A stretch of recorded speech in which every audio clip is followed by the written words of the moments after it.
Can China's Navy operate effectively far from home? The real challenge of global power projection. China today possesses the world's largest navy by number of warships. Its aircraft carriers are becoming more capable. Its destroyers are among the most advanced in the world. Its submarines patrol distant waters. And Chinese naval vessels are now routinely seen far beyond East Asia. To many observers, this seems like clear evidence that China is rapidly becoming a global maritime power. But history teaches us an important lesson. Building a large navy is one thing. Operating that navy effectively thousands of miles from home is something entirely different. Because naval power is not simply measured by the number of ships a nation possesses. It is measured by whether those ships can be supplied, maintained, protected, and sustained across vast oceans for extended periods of time. If you found this analysis valuable, make sure to like the video and subscribe to Strategic Vanguard. You can also follow us across platforms. We're on YouTube, Rumble, and Odyssey, so you never miss our strategic insights. Prefer audio? Tune in on Spotify and Amazon Music, and take Strategic Vanguard with you wherever you go. For deeper, structured analysis, visit strategicvanguard.com/analysis and stay updated with our latest news and views at strategicvanguard.com. Strategic thinking begins with informed perspectives. Stay with Strategic Vanguard.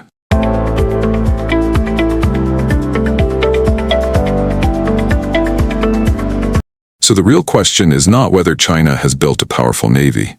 The real question is whether China's navy can operate effectively far from home. And the answer is far more complicated than many assume. To understand this challenge, we must first understand what truly makes a navy global. Throughout history, nations that dominated the seas possessed far more than large fleets. They built worldwide networks. The British Empire maintained coaling stations, repair facilities, and naval bases across the globe. The United States today operates an extensive network of military installations stretching from Europe to the Middle East, Africa, and the Indo-Pacific. These networks allow ships to refuel, repair damage, replenish supplies, rotate crews, gather intelligence, and sustain operations for months or even years. Without such infrastructure, even the most powerful fleet eventually becomes constrained by distance. In naval warfare, logistics often matters more than firepower. A warship that cannot be supplied is merely a floating piece of metal. This is where China's rise becomes particularly interesting. Over the past 2 decades, the People's Liberation Army Navy has undergone one of the most remarkable transformations in modern military history.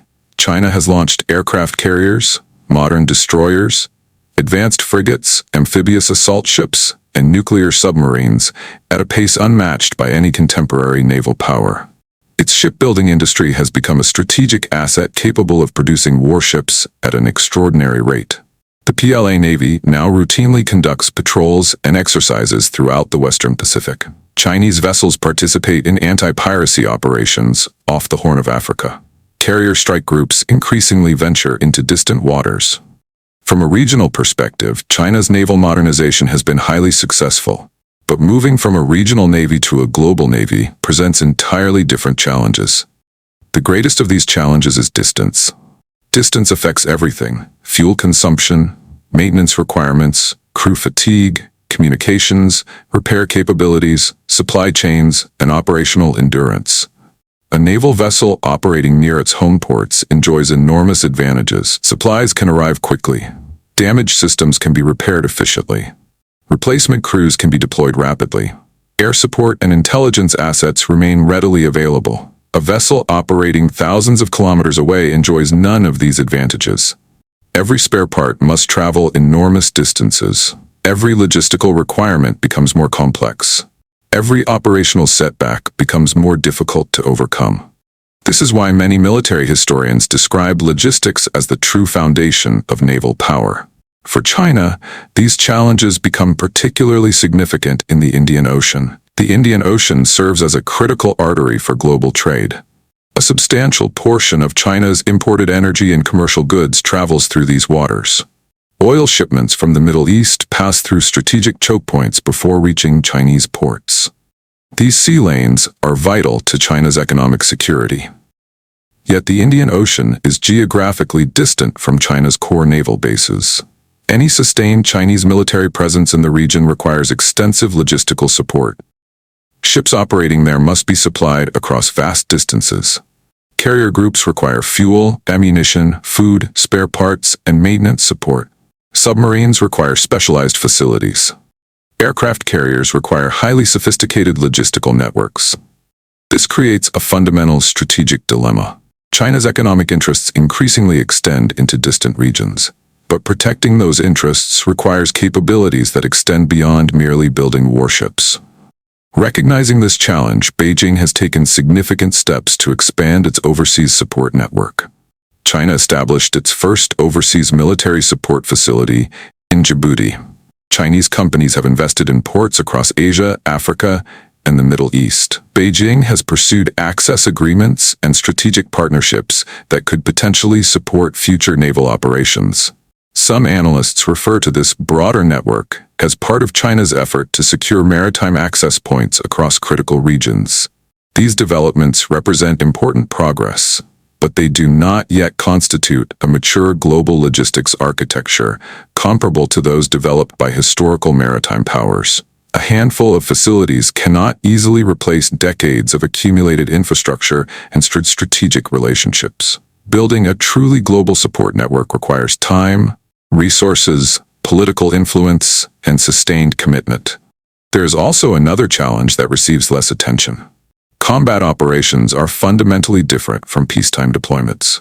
Sending a task force on a goodwill visit is one thing. Sustaining high-intensity military operations in distant waters is something entirely different. During a conflict, logistical demands increase dramatically. Ships consume greater quantities of fuel. Weapons inventories must be replenished. Battle damage must be repaired. Intelligence requirements become more demanding. Supply lines become vulnerable targets. The ability to sustain operations under these conditions separates regional powers from true global powers. This is the test that every aspiring maritime power must eventually face.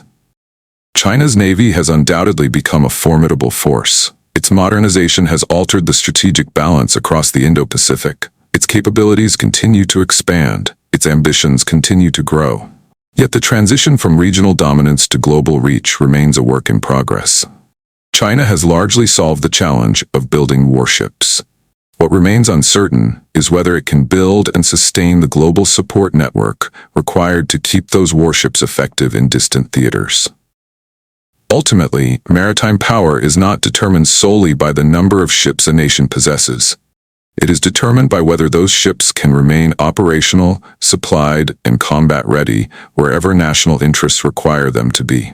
The future of China's naval rise may therefore depend less on how many vessels it launches, and more on whether it can master the difficult art of sustaining power across oceans.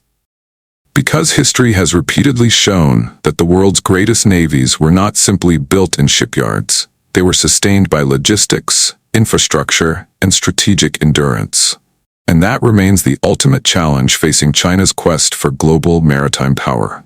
If you found this analysis valuable, make sure to like the video and subscribe to Strategic Vanguard. You can also follow us across platforms. We're on YouTube, Rumble, and Odyssey, so you never miss our strategic insights. Prefer audio? Tune in on Spotify and Amazon Music, and take Strategic Vanguard with you wherever you go.